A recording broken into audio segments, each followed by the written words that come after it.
Emery Smith, I've mentioned him in some of my other videos. So he apparently works on dead aliens as well as mermaids. So in a interview with I think it was George Norrie on Coast to Coast, he explains that he's worked on an amphibian species that lives underwater, that has 2 arms and is pretty much a mermaid. He describes the creature. I won't bore you, but he can, if you want to listen to his thing, it's on, you'll probably be able to find it on YouTube, the Coast to Coast episode. And he's also got his own channel called Disclosure, I think, on YouTube.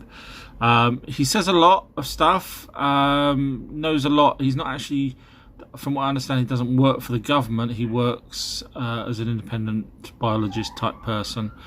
So, but do listen to him. He's got a lot to say. Some of it I agree with. Okay, I'm going to go back round and start from the beginning. So I'm going to start from life on Earth. Now, this is Ayers Rock in Australia, mate. And it's 2 miles wide and 3 miles deep. Goes down quite big. Now, the locals there say that it's was sent from the Pleiades by the serpent spirit, the rainbow serpent spirit, and that it had life attached to it, and when it landed, obviously the life spread all over Earth. Now, that's the name for that is called panspermia. Now, if that's the case, I wouldn't say that it was just one particular place on Earth, because, as you know, life, I think, probably was seeded. If an alien race deliberately seeded us, they would have done it in more than just one location, because if it didn't work there, then it would have been game over. So if Ayers Rock has anything to do with it, then that's how it came here. Now, bacteria would have had to have survived on the rock before it hit Earth. Now, NASA's doing some tests called Tanpopo, probably pronounced wrong, but basically they're saying how long can bacteria survive, and what they found is that if you have a few layers of bacteria, the top layers die off, but the ones underneath can survive at least for 8 years. So I'm just going to have to, because I'm going back round, I have to do my usual watch this. Have you ever left the fridge door open and wasted food? You can now attach this small fridge door alarm to your fridge or freezer door. You can choose a setting for how long you want to wait before it beeps. It starts low, then gets louder the longer the door is open. It also works with these type of fridge freezers by placing it on top of the door. To find out more, visit fridgedooralarm.com or buy it on eBay. Sorry about that, guys. So I'm going to go back round. I might take a little bit more time to do these. Like I said before, I'll do them as 3-minute versions. So if you're happy and you know it, please leave comments. As we found out before, that I get virtually no views if no one leaves comments, and I think I'm probably also slightly shadow banned for saying some things that people don't want to hear. So if you want to help and support me, just set, you know, on it, virtually every video. I know it sounds bad, but if you wouldn't mind just putting a little message on there, that would help, and then it makes me feel like I'm appreciated, and I'll go back around and fill in some of the stuff that you guys have been probably dying to find out. So here we go again. Thanks. In 2003, a T-Rex leg bone was found, and what made this different was that it still had soft tissue, which is normally fossilized. So they dated the bone to be 75 million years old because, hey, that's when T-Rexes walked the earth. So there's a mismatch there. You've got soft tissue that shouldn't survive that long, and yet T-Rexes, as far as mainstream's concerned, lived 75 million years ago. So you guess where I'm going with this. So what if that T-Rex isn't as old as they think it is? Let's just say it's 3,000 years old. That would explain the soft tissue. And as I've mentioned before in previous videos, dinosaur bones and dinosaur footprints, etc., coexisted with man around 3,000 plus years ago. So if it's not panspermia that created life on Earth, and I'm not saying it is or isn't, the next option would be God. And here's a picture of God, white man, white beard. Yes, that's because the Anunnaki, who were gods, they're name as a race was Elohim, and that's why it's written down. And they had white hair, white beard, which is why you've got that picture there.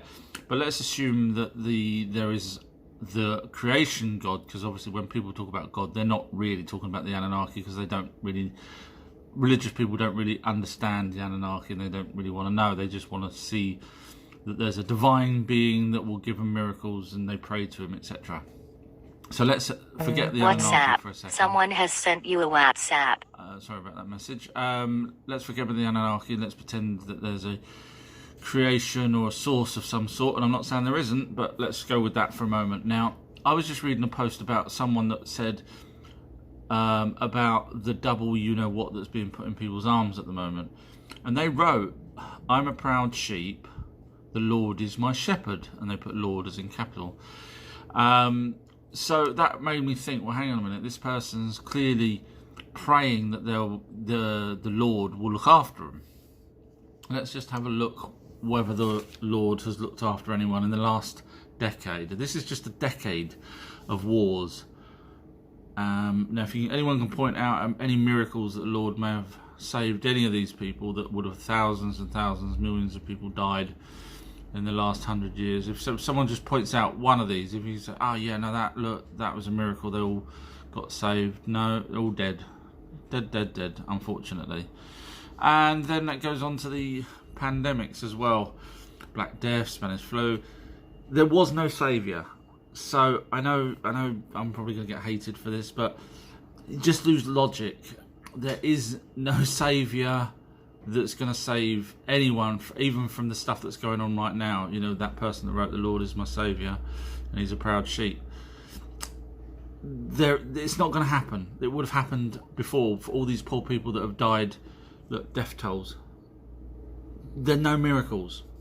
So once people start realising that the God, unfortunately, there may be a creation, but it wasn't the one that's done it in 7 days or 6 days and had a rest, because the Book of Enoch, which is prior to the Bible by thousands of years, actually said the Anunnaki came down, catalogued various things throughout 6 days, you know, the plants and the animals, and on the 7th day they rested. That is where the Bible got it from. Unfortunately, we're on our own. We need to, start taking ownership of our own lives. Dinosaurs and man. Well, apparently Genesis, the book of Genesis, said that Noah's Ark actually had some dinosaurs on it. I've spoken before about the footprints, which to me, is real proof that at the same time humans walked on the same mud before it eventually became rock, as dinosaurs, and the footprints are the same age as dinosaur footprints. But something you may not know, because this isn't said a lot, back in 1971, they found some dinosaur bones in rock alongside human bones. In fact, there was a family of 4 people, human bones alongside dinosaur bones. They don't really tell you this in mainstream news, obviously. The dinosaurs are supposed to be 140 million years old, but yet they're found with humans, which we know didn't come into existence until a lot later than 140 million years old.